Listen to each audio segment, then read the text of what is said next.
double Liverpool defence and double Spurs attack. 6 changes to my FPL team. This is my team selection for game week 1. Guys, welcome to the Gianni YouTube show. Hope you guys are well. Do hit that like and subscribe button nice and early if you're enjoying today's video. And in today's video, we'll look at those 6 players that have left my team from last week's draft. And we'll talk about which players are absolutely nailed, the vast majority of them, ahead of the game week 1 deadline. Guys, I'm super excited to show you this team. So look, without further ado, let's present the team that I showed you this time last week, because 6 of these players now need a question mark by their name. So look, Sells in goal, Mykolenko at the back, Eze, Smith Rowe, and Kulusevski in midfield, and Kai Havertz up front. So 6 of you, you're now vulnerable in my team. So look, let's discuss some replacements, shall we? Now, before I show you who's coming in for Sells, let me just present you a graphic between Nottingham Forest and Crystal Palace goalkeepers. In terms of rotating, these two were perfect.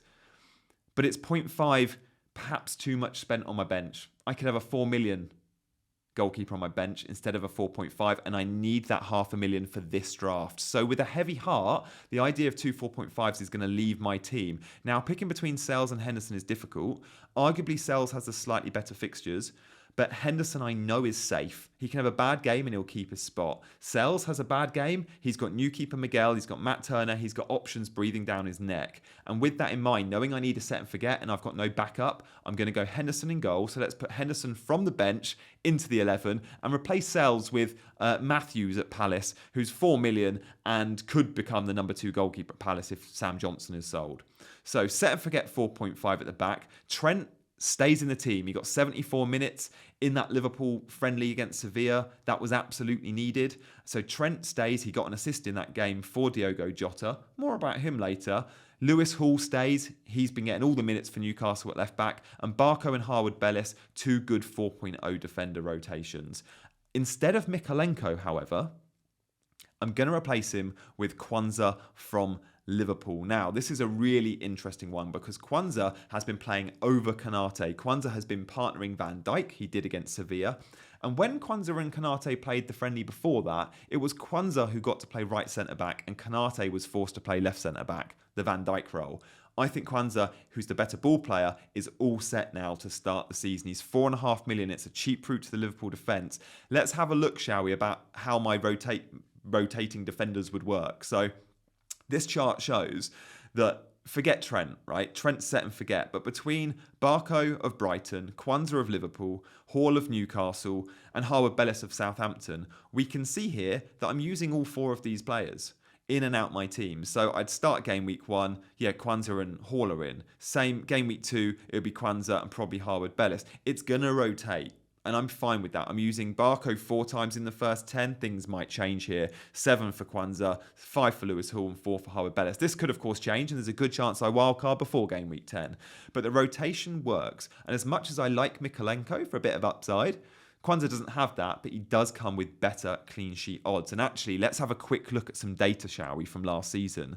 These are the best defences in the league last season. Arsenal head and shoulders, Man City very good, but Liverpool are actually 3rd best defensive team in the league. So when we're talking about Kwanzaa coming into this team, 3rd for goals conceded, 3rd for expected goals conceded, and yeah, I mean, equal 4th for clean sheets. This is all from the Scout members area, by the way, guys. If you want to do some digging, check the Scout members area out. There's a link in the description. It's 40% off at the moment. So I like this very much for Liverpool, but I also like it for Crystal Palace. And when we're talking about Henderson being my set and forget, Palace were 5th for goals conceded, 4th for expected goals conceded, and equal 4th, along with Liverpool, 10 clean sheets. Palace and Liverpool are 2 of the league's best defences, so let's cover them, right? So I'm fairly happy now with this back line, but it's about to get interesting because there's been big changes to my team in midfield and attack, and boy am I delighted to show you what they are. Guys, this is a great time to consider using the OneFootball app. So I want to just give a shout out to OneFootball. Pre-season, it's been brilliant for me. It loads all the clips of all the goals. There's all the gossip column stuff, of course the fixture, there's some data in there too. The OneFootball app has been the home of football for me throughout the year. I use it on a daily basis, but pre-season more than ever, it's worth checking out. out, download the app today. There is a link in the description. I love OneFootball, and I hope you guys will check it out too. So look, let's check on with those midfielders, shall we? Because there's been big changes. Before we see the changes, let's just touch on Son, because Son isn't going anywhere. And with the Solanke signing, many have said, oh, Son's going to be a worse asset. I don't think he is. I think he'll still have penalties. I think Spurs will score more goals. And with that in mind, Son's going to get more points. If you agree with me, let me know in the comments, by the way. I will be responding to all the comments in this video. Do also hit the like button and please subscribe to the channel if you're new around here. I know you say it, but people will always go, oh, I'm actually not subscribed. Yeah, now I am. So I know about 40-50% of you watching probably aren't subscribed. So hoping I can convince a few of you today to do that. And look, let's load some more data, shall we, from the Scout members area on Son. We can see this data here, like Son, 4th for goals of all midfielders last season. In terms of goals and assists, he was 3rd. Only Palmer and Salah had more. He's absolutely fine at 10 million. His XG numbers were good, 5th. His XA were 6th. His Opta assists were 2nd, and his goals were 4th of all midfielders. Like, they're good numbers. And the fixtures for Sonny are so good. I see Leicester away, who, by the way, Leicester haven't recruited well. Leicester aren't spending money. Leicester are going to struggle. They've got a worse manager than they had last season. And they've not got a better team. So I think Son versus Leicester, a game I'm going to on that Monday night, I think Son could be a great punt for that game week 1 fixture. And game week 2, Everton at home is still a really good Son fixture. So I'm willing to back Son and go double Spurs attack. Leicester, Everton, Newcastle in the first 3 for Son. Many will go to Saka. Loads have got Salah. Loads have got Palmer. For me, Son's my man. And Nkunku is the other player that's in here. He has played a lot of 90 minutes pre-season. I think 3 sets of 90 minutes for Chelsea. The last Chelsea friendly, however, on Sunday, Nkunku didn't start. Don't let that worry you. He's had a lot of minutes in his legs. Nkunku's looking sharp and ready. He is, of course, however, on the bench in this draft because Eze, Smith Rowe, Kulu, I've got 3 cracking replacements for you guys. Now, look, Kulusevski's been and gone. Kulusevski is, unfortunately, with a heavy heart, staying out of my team. And Smith Rowe the same. Eze, however, I'm not 100% sure. You could come back in.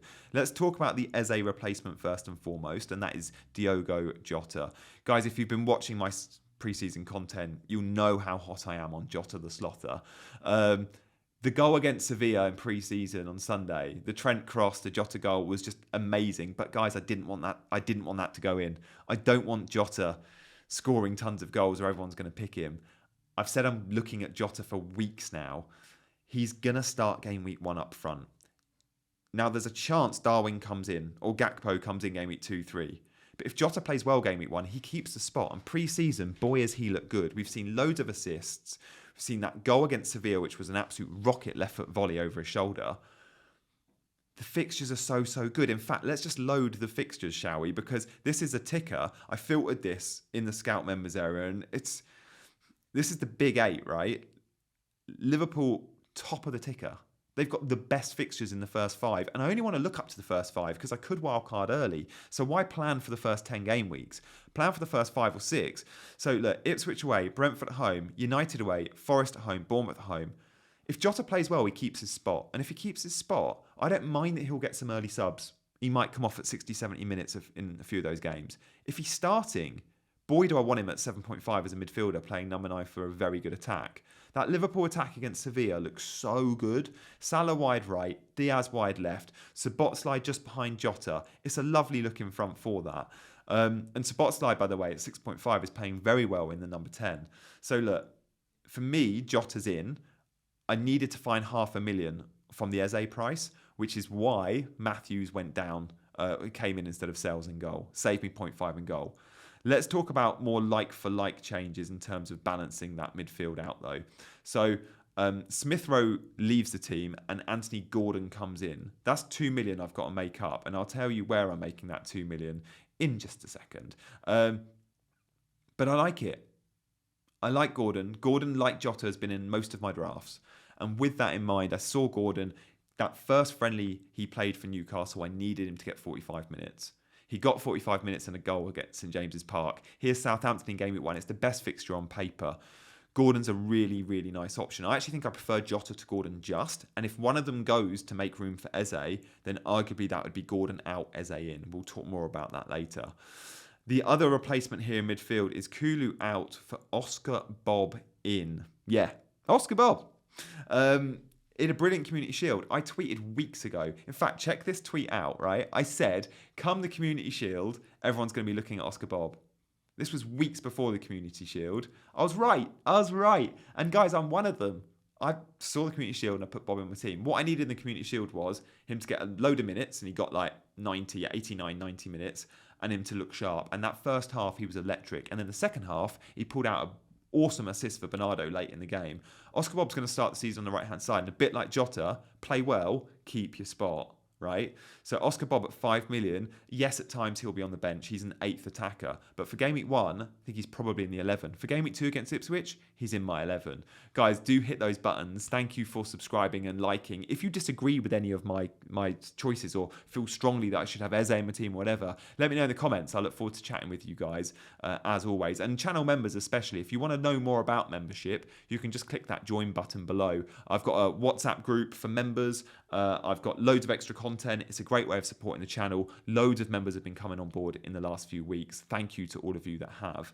Let's talk forward, shall we?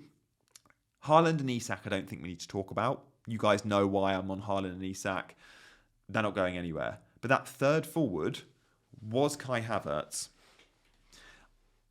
0.5 less than that, which balances this team to 100 million, is Dom Solanke. Now, I said Dom Solanke won't be starting for Spurs game week 1. I didn't think he would because I thought the transfer would take a while to go through. The transfer went through at the weekend. I thought the transfer would be going through today, tomorrow, later in the week. I thought Levy might leave it to the end of the window, but he wants his man game week 1. And he may have even paid a little bit more to get him game week 1. Now, with that in mind, Spurs play on the Monday night. I think Solanke's going to be ready. And Postecoglou has said so. He actually used an example of like other players in the past, how they've come in the team and hit the ground running. It says about Solanke being good having a pre-season and being ready to go. I like this quote from Ange Postecoglou. This quote from Ange Postecoglou not only wants me to put Solanke in my team, but it makes me feel like I have to have him. It's because I want the Spurs attack and I want the 7.5 price point. And Leicester and Everton, for the same reason I'm buying Son, are two great fixtures. Solanke, Isak and Haaland feels a bit templatey. That's fine. It's templatey for a reason. They're the best 3 strikers in the game. Shaun Moniz and João Pedro are good. But within their price points, with the fixtures they've got, the teams they play for, I find it very difficult to consider any other options than this attacking front line, these front 3. Let me know if you've got a different front 3, why you don't like this front 3. Of course, Havertz is good. Of course, Moniz is a great option. Shows João Pedro. Armstrong could be. Chris Wood could be. But these 3, for me, are just different level at the moment. At the moment, they really are. So, again, when we look at those fixtures for Spurs, it's a really good game week 1 and 2. Sure, the fixtures might not be great after that, but they're a team that will just outscore you. It'll be like, you score 3, we'll score 4. And if you look at the pre-season results for Spurs, it's been the same again. They don't keep clean sheets, but they do score goals. So to recap, this team, in terms of my nailed assets, my absolute locks in this team. Should we lock a few of them in? Okay. Right here, right now, I'm thinking Henderson's a lock, whether or not it's a 4.5 or 4 with him. Trent is a lock. Lewis Hall, Barco, Harwood, Bellis feel locked. I think Kwanzaa's a lock, but let's not say that just yet. Son's a lock, he's been in for ages. Jota's a lock. Gordon's not, that could become Eze. And Nkunku probably. And Bob is a lock. The front 3 is also locked. Guys, I will confirm this team later in the week with you. Thursday or Friday, there'll be another video out. And it will be my locked team selection video. I won't be doing any other changes when I say it. I'm fully locked. I don't think there's going to be many changes. Eze is the one guy on my mind that I want to incorporate, but it's between Eze and Gordon, I think. And that does then allow for a second choice goalkeeper. Let me know your thoughts below. Guys, I have so much content planned this week.